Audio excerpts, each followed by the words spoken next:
जय हिंद। आपके साथ में फरहाद सिद्दीकी और आप जुड़ चुके लाइव टाइम्स के ग्लोबल नेटवर्क के साथ। लाइव प्रदेश की शुरुआत करेंगे पाकिस्तान के खिलाफ ऑपरेशन सिंदूर पर। प्रधानमंत्री नरेंद्र मोदी आज शाम 8 बजे देश को संबोधित करने वाले हैं। तो बता दें आपको कि ऑपरेशन सिंदूर की सफलता के बाद आज प्रधानमंत्री नरेंद्र मोदी 8 बजे देश को संबोधित करेंगे। आतंकवाद को लेकर पाकिस्तान को सबक सिखा चुकी भारतीय सेना के शौर्य की चर्चा पूरे देश में हो रही है।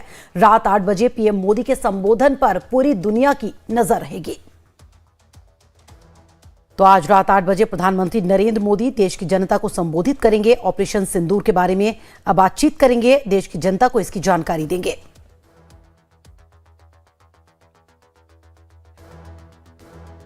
आज रात 8 बजे प्रधानमंत्री नरेंद्र मोदी देश को संबोधित करेंगे ऑपरेशन सिंदूर पर।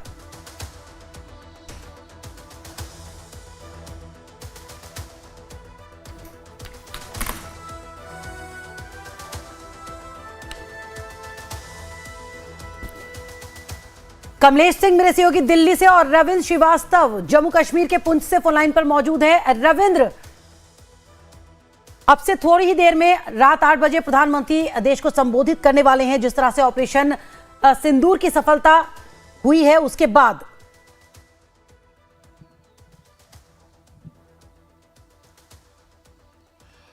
बिल्कुल। देखिए, जिस प्रकार से देश के प्रधानमंत्री ने साफ तौर पर कहा था कि बाईसरन के अंदर जिस प्रकार से 26 लोगों की धर्म पूछकर हत्या की गई है, उसका जवाब हम देंगे पाकिस्तान को, और ऐसा जवाब देंगे कि पाकिस्तान याद रखेगा। और देखा जाए तो उसके बाद 15 दिन जरूर लगे, लेकिन पाकिस्तान को ऐसा जवाब दिया गया कि पाकिस्तान के अंदर खास तौर पर जो पाकिस्तान और पीओके के अंदर जो आतंकी अड्डे थे उनको तबाह किया गया। चाहे वो मुरीद के हो या बहावलपुर हो, वहां पर कई आतंकी जो हैं वो मारे गए। हालांकि आतंकियों के कई सरगना जो हैं, जिन्होंने कंधार हाईजैक विमान जो किया था, उसके भी सरगना जो मौजूद थे उनको ढेर किया गया। तो ये दर्शाता है कि देश के प्रधानमंत्री जो कहते हैं वो करते जरूर है, क्योंकि उनका फैसला अडिग होता है। क्यों जिस प्रकार से तनाव बना हुआ था, हालांकि उसके बाद पाकिस्तान बहुत ज्यादा बुखलाया और तिल मिला उठा और उसने खास तौर पर पुंछ को निशाना बनाया।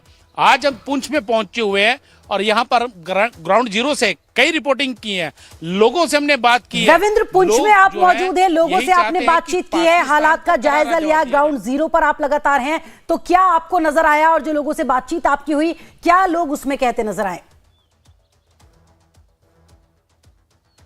देखिए, हम ग्राउंड जीरो पर जब पहुंचे तो यहाँ राज्य के मुख्यमंत्री जो हैं वो यहाँ पहुंचे हुए थे, लोगों के बीच में पहुंचे और उन्होंने लोगों को भरोसा दिया कि जिस प्रकार से पाकिस्तान की गोलाबारी में जिन लोगों की जान चली गई है वो वापस तो नहीं आ सकती है, लेकिन उनके परिवार के सदस्यों को सांत्वना दी और कहा कि हर संभव मदद जो है वो दी जाएगी।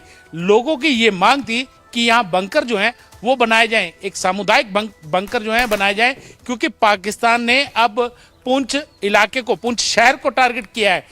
पाकिस्तान की तरफ से ना मंदिर देखा गया, ना मस्जिद देखी गई, ना गुरुद्वारा, ना गिरजाघर, सभी को निशाना बनाया गया। यहाँ 15 लोगों की जान चली गई। लोग यही चाहते हैं कि पाकिस्तान को एक बार करारा जवाब जो था वो देना चाहिए था। हालांकि शांति प्रक्रिया बहाल हुई, लेकिन उसके 1 घंटे बाद ही पाकिस्तान की तरफ से पुनः जो है वो सीज फायर का वायलेशन किया गया। हालांकि उसका जवाब मिला, लेकिन अब बीते 2 दिन से शांति है।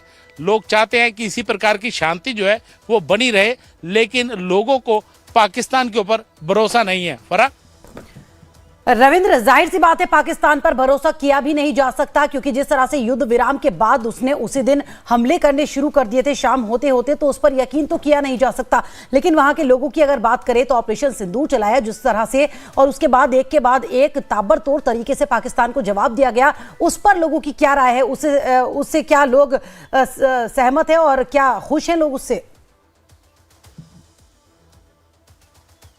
देखिए, अगर ऑपरेशन सिंदूर की बात करें तो जिस प्रकार से बाईसरन के अंदर जो पहलगाम का इलाका था वहां पर पर्यटक जो पहुंचे हुए थे, हालांकि वो वहां की खूबसूरती को निहारने के लिए पहुंचे थे, लेकिन वहां पर जब धर्म पूछा गया, धर्म पूछकर जो है हत्याएं की गई, तो ऐसे में पूरे देश में, कश्मीर से लेकर कन्याकुमारी तक पूरे देश में उबाल देखने को मिला।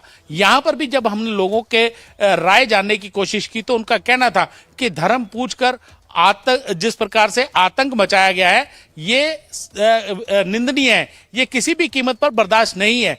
क्योंकि यहाँ पर अगर हम पुंछ की बात करें तो यहाँ हिंदू मुस्लिम भाईचारा जो है उसकी अपनी एक मिसाल है। यहाँ हर कोई मिलकर रहता है, लेकिन कहीं ना कहीं जो आतंकियों ने यहाँ पर जो हिंदू मुस्लिम भाईचारे को तोड़ने की कोशिश की है उसको लेकर लोगों में खासा गुस्सा और नाराजगी देखने को मिली। फर्रा, रविंद्र बने रहिए मेरे साथ, एक बार फिर से लौटती हूँ आपके पास। कमलेश भी मेरे सहयोगी लगातार जुड़े हुए हैं। कमलेश, क्या माना जाए, ऑपरेशन सिंदूर हुआ, उसके बाद जिस तरह से पाकिस्तान के साथ ये वॉर हुई, आज पहली बार प्रधानमंत्री नरेंद्र मोदी देश की जनता को संबोधित करने वाले, क्या माना जाए देश के साथ साथ दुनिया भर की नजरें आज प्रधानमंत्री पर टिकी रहेंगी?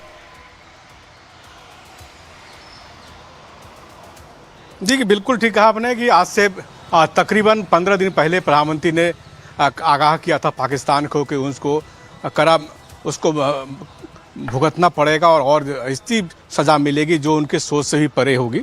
और आज जब ऑपरेशन सिंदूर 5 दिन के बाद लगभग युद्ध विराम सा हो गया है, 6 दिन के बाद, उसके बाद प्रधानमंत्री आज संबोधन करने जा रहे हैं राष्ट्र को।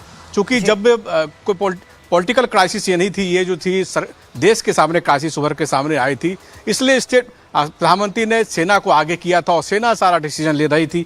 ये बात जरूर था कि प्रधानमंत्री को गाइड कर रहे थे, लेकिन पूरी तरह से सेना का हाथ खुला हुआ था। सेना अपनी ओर से एक्शन ले रही थी और प्रधानमंत्री इसके पीछे थे। प्रधानमंत्री मनोबल बढ़ाने का काम कर रहे थे। चूँकि अब ऑपरेशन सिंदूर जो है लगभग युद्ध विराम हो चुका है। हालांकि सेना के मुताबिक ऑपरेशन युद्ध सिंदूर अभी जारी है, लेकिन प्रधानमंत्री जब 8 बजे आज संबोधित करेंगे तो जो सेना ने टारगेट फिक्स, जो प्रधानमंत्री ने टारगेट दिया था, सेना ने उस टारगेट को पूरा किया है।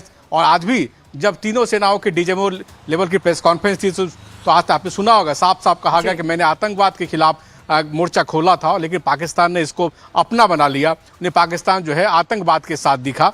तो कहीं ना कहीं एक संदेश था कि जो भी आतंकवाद के खिलाफ दिखेंगे उसके खिलाफ ऐसा ही हाल होगा। इसलिए प्रधानमंत्री आज 8 बजे देश को संबोधित करेंगे और पूरे कमलेश, जाहिर सी बात है यही संदेश एक बार फिर से प्रधानमंत्री शायद शाम को देंगे। पहले भी वो कह चुके थे कि आतंक बिल्कुल बर्दाश्त नहीं किया जाएगा, कड़ा जवाब दिया जाएगा। खुद रक्षा मंत्री ने भी कहा था कि प्रधानमंत्री ने जो कहा है वो होकर रहेगा, वो करके भी दिखा दिया भारत ने। यानी ये साफ है कि बिल्कुल बर्दाश्त नहीं होगा अब आतंकवाद, चाहे बीच में कोई भी आए, उससे निपटेगा भारत आराम से। पॉलिटिकल लीडरशिप जो है वो पॉलिटिकल लीडरशिप प्रधानमंत्री के निखर के सामने आई और प्रधानमंत्री अब चूंकि मीडिया को संबोधित करते हुए पूरे देश को संबोधित करेंगे, तो अब उनकी बातों में ये देखना होगा कि प्रधानमंत्री निश्चित रूप से पूरे देश की जो राजनीतिक समझ है उस पर उसको हौसला अफजाई करेंगे, उनका धन्यवाद करेंगे। क्योंकि इस दरमियान मैंने देखा है कि किसी राजनीतिक पार्टी ने प्रधानमंत्री या सेना के पर एक पे सवाल नहीं किया। सभी लोग सरकार के साथ थे, सेना के साथ थी। इससे हो सकता है कि प्रधानमंत्री राष्ट्र को जो संबोधित करें तो देशवासियों का शुक्रिया कहें, सेना के पराक्रम को सलाम करें और उसके साथ साथ उन राजनीतिक पार्टियों को भी सलाम करें जो इस मुश्किल घड़ी में एक साथ आए और एक स्वर में बोलते हुए दिखे। तो काफ़ी कुछ संदेश जाने की बात। और दूसरी सबसे बड़ी बात, हो सकता है प्रधानमंत्री इस मंच का इस्तेमाल विश्व बिरादरी को संबोधित करने के लिए भी कहें कि जिस तरह से विश्व बिरादरी का एटीट्यूड दिखा है पूरे इस परिवेश में, खासकर भारत पाकिस्तान के टसल के बीच, उसमें वो भी काफ़ी हौसला अफजाई लायक है। एक भी देश ने पाकिस्तान का साथ नहीं दिया, कुछ कम से तुर्की और चाइना को छोड़कर सभी पाकिस्तान की मजम्मत करते हुए आए। तो प्रधानमंत्री हो सकता है इस मंच का इस्तेमाल अंतर्राष्ट्रीय समुदाय को धन्यवाद देने के लिए भी करें। तो कई तरह की बातें आ रही हैं। चूंकि ऑपरेशन सिंदूर लगभग खत्म होने के कगार पे है, तो हो सकता है कि प्रधानमंत्री इस मंच का इस्तेमाल इसलिए करें कि ऑपरेशन सिंदूर जिस उद्देश्य से चलाया गया था उसका अचीवमेंट या उसका टारगेट जो है बिल्कुल 100% सटीक रहा। और आप सेना को क्या नीति देनी है, नई रणनीति देनी है, क्या उनको रुख देना है, प्रधानमंत्री के इस भाषण से साफ हो जाएगा। जी, प्रधानमंत्री के इस भाषण से साफ हो जाएगा बहुत कुछ, क्योंकि जिस तरह से इंटरनेशनल लेवल पर तमाम जो देश हैं उन्होंने भारत का साथ दिया आतंकवाद के मुद्दे पर, और पहले ही जिस तरह से हमला किया गया था तभी से कड़ी मजम्मत की जा रही थी। कमलेश, चले फिलहाल शुक्रिया जानकारी देने के लिए। तो आज 8 बजे प्रधानमंत्री संबोधन देंगे अपना, और रविंद्र भी मेरे साथ लगातार जुड़े हैं। रविंद्र, आपका भी बहुत बहुत शुक्रिया। ऑपरेशन सिंदूर पर थोड़ी देर पहले एक बार